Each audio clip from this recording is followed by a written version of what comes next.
भारत हमारा एक ऐसा गुलदस्ता है कि इस गुलदस्ता में तमाम प्रकार के फूल उपलब्ध मौजूद हैं।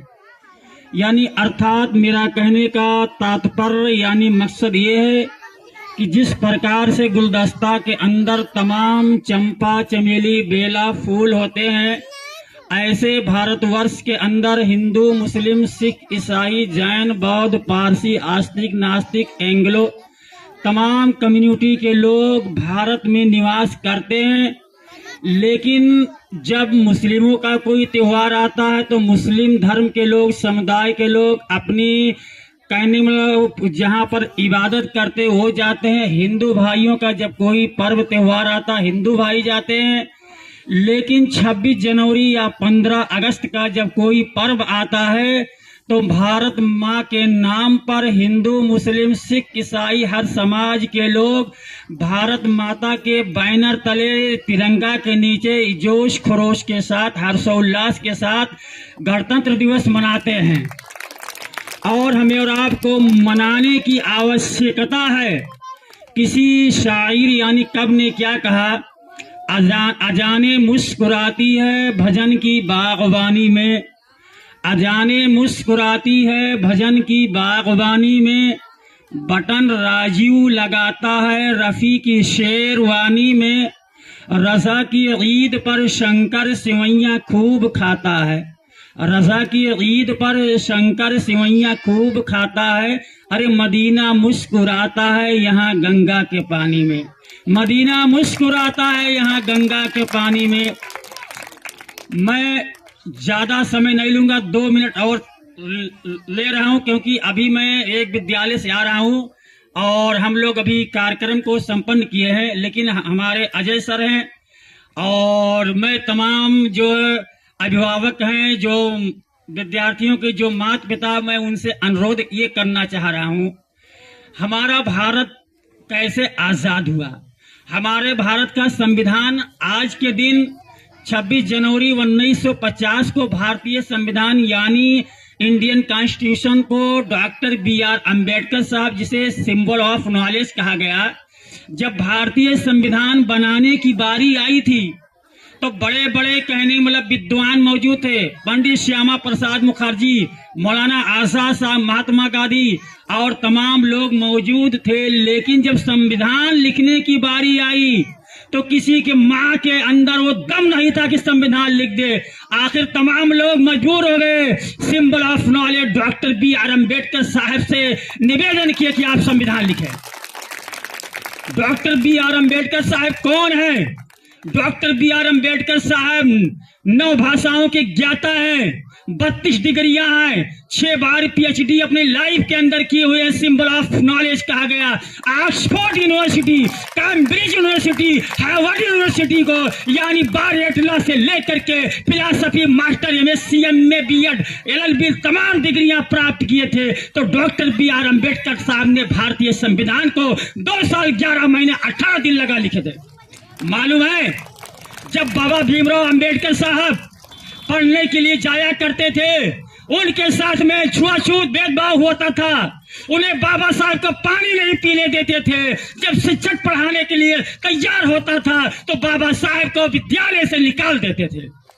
लेकिन वाह वाह रे बाबा साहब, वाह वाह रे बाबा साहब, वाह, आपके जैसा कोई महापुरुष भारत के अंदर नहीं पैदा हुआ है। बाबा भीमराव अंबेडकर साहब भारतीय संविधान को लिखे, यानी उन कहने बाबा साहब ने लिखा, अब राजा के पेट से राजा नहीं होगा, रानी के पेट से राजा नहीं, अगर कोई भारत का राजा होगा तो भारतीय संविधान के अंतर्गत होगा। अब कोई राजा रानी के पेट से नहीं, अगर कोई राजा होगा भारत के अंदर तो भारतीय संविधान के अंतर्गत होगा। और आज हर कम्युनिटी को, हर धर्म को, हर मजहब को आज अगर लिबरेशन, आजादी मिली है तो इंडियन कॉन्स्टिट्यूशन के वजह से मिली है। मेरे भाइयों दोस्तों, मैं 1 मिनट और स्पीच लेना चाह रहा हूं। तुम्हारे दादा से, हमारे दादा से, हमारे पूर्वज से, लकड़दादा सकड़दादा कौन है? 2-4 पीढ़ी लोग बता पाएंगे, उसके बाद नहीं बता पाएंगे। तुम्हारे दादा, हमारे दादा मेड़ काटे, जमीन जायदाद में बिजी रहे। चले गए मरकर जमीन के नीचे, या राम नाम सत्य कर दिया, या उसके बाद में मिट्टी में दफन कर दिया, जला दिया। लेकिन अगर पूछा जाए महात्मा गांधी कौन, सुभाष चंद्र बोस कौन, डॉक्टर बी.आर. अम्बेडकर साहब कौन, मौलाना आजाद कौन, हुसैन अहमद मदनी कौन, और उसके बाद में अशफाकुल्लाह कौन, वीर अब्दुल हमीद कौन, यानी जो है डॉक्टर राजेंद्र प्रसाद कौन, तमाम लोग बता देंगे। क्यों बताएंगे? क्योंकि उन्होंने शिक्षा को प्राप्त किया। सिंबल ऑफ नॉलेज ने क्या कहा, यानी एजुकेशन इज कंपल्सरी, यानी इल्म और शेरनी की दूध है, जो जितना पीता वो उतना ही गरजता है। तो जिस प्रकार से बाबा साहब ने संघर्ष किए और शिक्षा को नहीं छोड़े, याद करो आप लोगों ने राजा हरिश्चंद्र की कहानी पढ़े होंगे। उनके पुत्र को रोहित को सर्प यानी विषैला सर्प ने डस लिया था, कहानी तो आप लोगों ने सुना होगा। लेकिन बाबा साहब जब लंदन में बैरिस्ट्री पढ़ रहे थे तो तार जाता उनके बेटे का देहांत हो जाता है। तो बाबा साहब ने क्या कहा, हमारा बेटा मृत हो गया, खत्म हो गया, कोई बात नहीं है, अगर मैं चला आऊंगा तो मेरा भारत अनाथ हो जाएगा, मेरे भारत को आगे कौन लेके चलेगा। बाबा साहब ने शिक्षा को नहीं छोड़े, शिक्षा को ग्रहण किए, आज बाबा साहब को याद कर रहे हैं। लेकिन आज हमारे अजय सर विद्यालय को कायम कर दिया, स्थापित कर दिया है।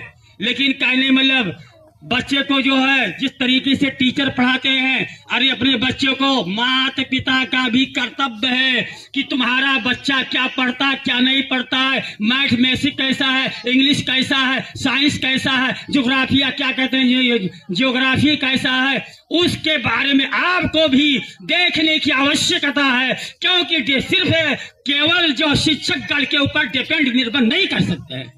आप अपने बच्चों को पढ़ाइए। आज सरकार का है, आज लोग कह रहे हैं सरकार नौकरी नहीं दे रही है, कहां से नौकरी दे।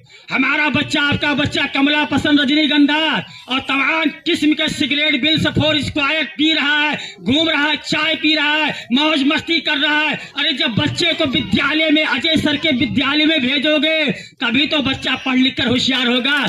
आपका बच्चा आईएएस बन सकता है, आपका बच्चा आईपीएस बन सकता है, आपका बच्चा इंजीनियर बन सकता है, आपका बच्चा डॉक्टर बन सकता है, आपका बच्चा सब कुछ बन सकता है। लेकिन विद्यालय में बच्चे को तो भेजने के प्रयास तो करो। जब नहीं भेजोगे कहां से पढ़ेंगे।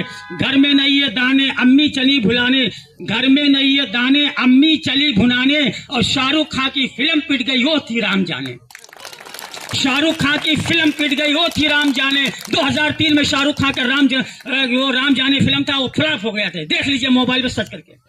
तो मेरा कहने का मतलब ये है, आप अपने बच्चे को, मैं ज्यादा समय नहीं लूंगा क्योंकि 2 घंटा 15 मिनट मेरा चैनल शोला और शबनम था, उस पर मैं 26 जनवरी का वीडियो डाल दिया हूँ, शोला और शबनम बड़ा, उस पर बहुत जानकारी चीज में डाल दिया हूँ। आप अपने बच्चों को जो है विद्यालय प्रातः काल भेजिएगा और होमवर्क चेक कीजिएगा, क्या पढ़ाया जाता है क्या नहीं पढ़ाया जाता है, अपने बच्चे को भेजिएगा। और अगर आपका बच्चा पढ़ लिख लेगा तो समाज में उन्नत करेगा, और अगर नहीं पढ़ाई लिखाई कर पाएगा तो उन्नत नहीं कर पाएगा। 1 मिनट और समय ले रहा हूं क्योंकि हमारी जुबान इंटरसिटी हो जाती है। 1 मिनट और लेता हूं क्योंकि हमारा जो स्पीच ही रहता वक्त रहता है। आज समाज के अंदर बड़ा सा बड़ा हो, आज मुस्लिम कम्युनिटी के अंदर